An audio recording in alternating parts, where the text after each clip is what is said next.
Hey folks, we're going to take a look at section 7.3 today.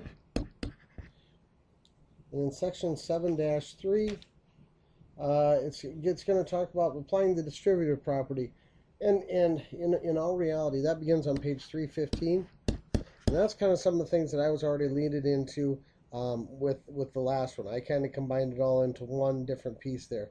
In the book, they kind of just talk about working with the combining like terms, and then in the next section, in section 7.3, they talk about using the distributive property with it all. But the big thing to keep in mind as you're doing these pieces is to show your work, go through it, and then and have it as a nice step-by-step process with all that too. Let's take a look at another one here too. Here, let's say we got 2x minus 3 plus 6x equals 4 times 3x minus 2 plus 3.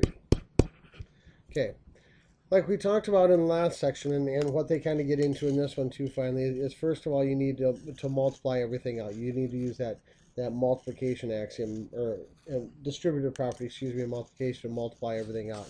So that's the first thing that we're going to want to do here. So I'm going to do that.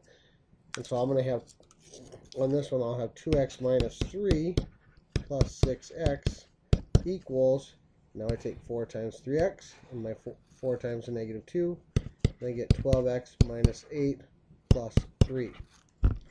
All right, so I multiplied everything out. And now the next thing I want to do is I want to combine like terms on each side of the equal sign.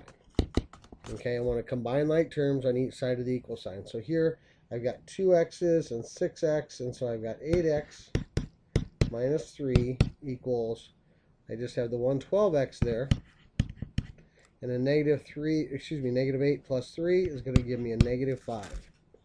So I combine like terms. Now, like I said, the first thing you're going to want to do is your addition and subtraction now to get the variables on one side and the numbers on the other, and then we'll worry about our multiplication with all that.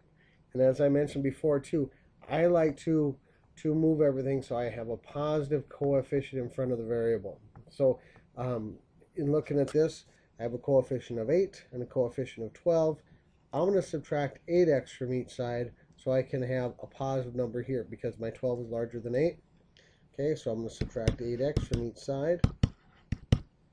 And when I do that, I get those gone. I get a negative 3 equals 4x minus 5.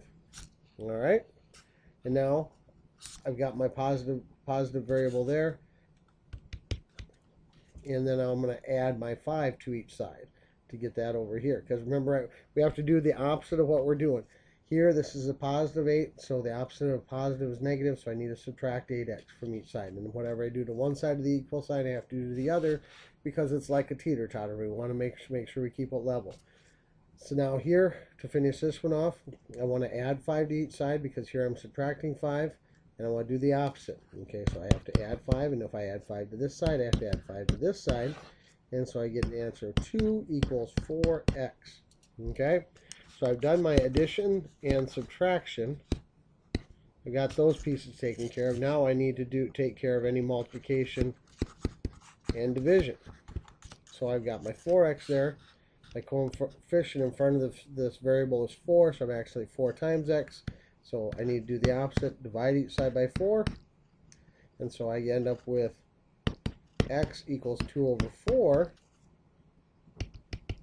which will then reduce down to x equals 1/2.